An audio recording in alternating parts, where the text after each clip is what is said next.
Hello friends, my name is Amit Mishra. Welcome to my YouTube channel.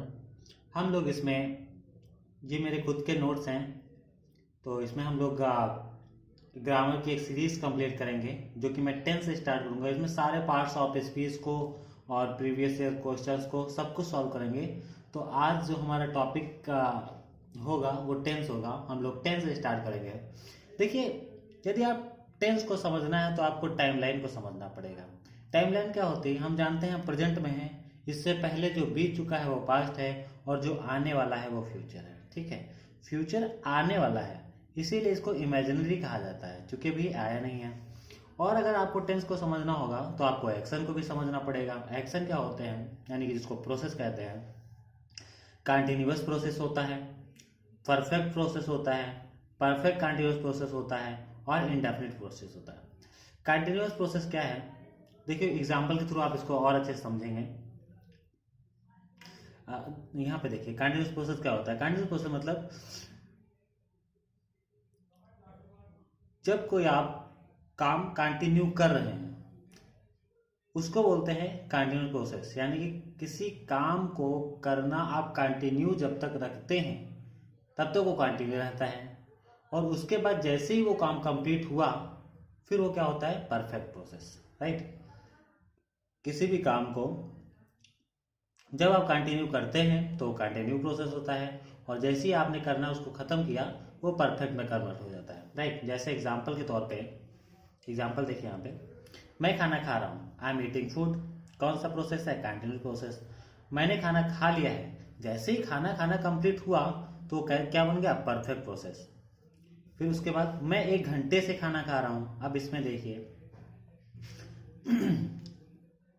मैं 1 घंटे से खाना खा रहा हूँ, अर्थात आपने 1 घंटे पहले खाना स्टार्ट किया तो आपने कुछ खाना खाया है और कुछ अभी भी खा रहे हैं, यानी कि इसमें परफेक्ट भी है और परफेक्ट कंटिन्यूअस भी है। तो ये दोनों का कॉम्बिनेशन है। क्लियर? तो परफेक्ट कंटिन्यूअस क्या होता है? दोनों का कॉम्बिनेशन होता है, जिसमें परफेक्ट भी होता है और परफेक्ट कंटिन्यूअस भी होता है। नेक्स्ट टाइम मैं खाना खाता हूँ, आई ईट फूड। इसमें इंडिफिनिट है। इंडेफिनिट का मतलब अनिश्चित है, समय नहीं है, कोई प्रोसेस नहीं है। आप नॉर्मली ये बता रहे हैं कि मैं खाना खाता हूँ। राइट। इसके आगे समझिए कि जो टाइम होता है वो इक्वल टू यानी प्रोपोर्शनल होता है एक्शन के। अर्थात टाइम होगा तभी कोई एक्शन होगा। आप कोई सा भी काम करें उसमें टाइम लगना ही लगना है। यदि किसी काम में टाइम जीरो है तो एक्शन संभव नहीं। अर्थात अगर कोई एक्शन करेंगे तो उसमें टाइम लगेगा ही लगेगा। टाइम क्या होता है? टाइम दो प्रकार से बांट सकते हैं। एक होता है पॉइंट ऑफ टाइम, एक होता है duration of time. Point of time क्या होता है? एक निश्चित पॉइंट को बताता है। ड्यूरेशन ऑफ टाइम मतलब कि ड्यूरेशन होता है यानी कि अवधि को दिखा देता है। जैसे I watched a movie at 10 o'clock। मैंने एक मूवी देखी थी 10 बजे। तो बिल्कुल गलत सेंटेंस है। क्यों गलत है? क्योंकि एट 10 o'clock बोल रहे हो। एट 10 o'clock मतलब 10 बजे। एक पॉइंट को दिखा रहा है, और एक पॉइंट में टीवी देखना संभव नहीं। एक मूवी देखना संभव नहीं। मूवी आप कब देखेंगे? मूवी देखेंगे एक ड्यूरेशन में। तो सही सेंटेंस क्या होगा? I was watching a movie at 10 o'clock। मैं 10 बजे एक मूवी देख रहा था। देखिए, इसमें आप एक बात का याद रखेंगे। कौन सी बात है? कि इसमें हम टाइम को चेंज नहीं करते। राइट। टाइम जो है वो टाइम ही रहेगा, इसमें हम एक्शन को चेंज करेंगे। ठीक है, यही मैंने लिखा है। पॉइंट ऑफ टाइम में मूवी देखना संभव नहीं है, देखी नहीं जा सकती, इसलिए क्या होगा? I was watching a movie at 10 o'clock। मैं 10 बजे मूवी देख रहा था। कंटिन्यूस आएगा क्योंकि पॉइंट ऑफ टाइम को दिखा रहा है, और इसमें एरर में हम टाइम को चेंज नहीं कर सकते, इसमें एक्शन को चेंज करेंगे।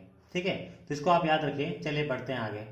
नेक्स्ट सेंटेंस है आई वॉच्ड अ मूवी यस्टरडे। मैंने कल एक मूवी देखी थी। बिल्कुल सही। यस्टरडे मतलब 24 घंटे होते हैं। 24 घंटे का मतलब ड्यूरेशन ऑफ टाइम हो गया, और ड्यूरेशन ऑफ टाइम में मूवी देखना बिल्कुल ही पॉसिबल है। ओके, सो आप ये सेंटेंस बिल्कुल बोल सकते हैं। I watch the movie yesterday. मैंने कल एक मूवी देखी थी। So I watch the movie at this time yesterday. मैंने कल इस समय एक मूवी देखी थी।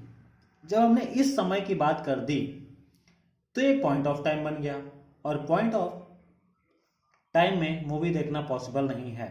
ठीक है, तो ये सेंटेंस बिल्कुल गलत होगा और ऊपर वाला सेंटेंस बिल्कुल सही होगा। नेक्स्ट है, देखो टेंस क्या होता है। Tense is equal to time plus action.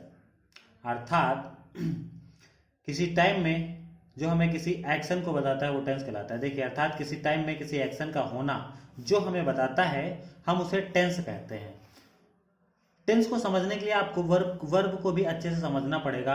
Verb जो टाइम प्लस एक्शन दोनों को बताती हैं। जैसे वर्ब फॉर्म्स क्या होती हैं? Present, past, perfect, continuous form and present form. V1 present को दिखाती है, V2 पास्ट को दिखाती है, V3 परफेक्ट को दिखाती है, V1 plus ING continuous form को दिखाती है एंड V1 उसके साथ S या ES लगा दिया जो प्रेजेंट की फॉर्म हो जाएगी, प्रेजेंट की सिंगुलर फॉर्म होगी। ओके, जैसे तो आप इसमें याद रखना, V1 किसको दिखाती है? प्रेजेंट को, V2 पास्ट को, V3 परफेक्ट को, V1 plus ING continuous form को दिखाती है, V1 के साथ S या ES लगा दे तो वो परफेक्ट की सिंगुलर फॉर्म प्रेजेंट की सिंगुलर फॉर्म दिखाती है। जैसे ही इज गोइंग देयर, वो वहां जा रहा है, राइट। सो ही हमारा सब्जेक्ट हुआ, इज वर्ब है, ही इज हेल्पिंग वर्ब है, गोइंग मेन वर्ब है और देयर क्या है? Adverb, right. एडवर्ब क्या होते हैं? जो हमें कहाँ, कैसे, हाउ, वाई, इन सब का जो जवाब देता है। अभी आप एडवर्ब को और अच्छे से आगे समझेंगे, अभी के लिए इतना समझिए, कहाँ, कैसे, कब, राइट। तो इन सब का जो जवाब देता है वो हमें एडवर्ब से पता चलता है। तो ही इज गोइंग, वो जा रहा है, कहाँ जा रहा है? वहां जा रहा है, राइट। तो ये क्या हुआ? एडवर्ब हुआ। अब देखिए वर्ब, यहाँ देखिए ध्यान से, अभी वर्ब पे फोकस करना है और सारे अगर शब्द को आप नहीं देखते हैं, वर्ड को नहीं देखते हैं तो कोई फर्क नहीं पड़ेगा। तो यहाँ वर्ब क्या है? हेल्पिंग वर्ब है। गोइंग क्या है? मेन वर्ब है। हेल्पिंग वर्ब V1 है। V1 किसको दिखाता है? प्रेजेंट को। गोइंग क्या है? मेन वर्ब है। ये किसको दिखाता है?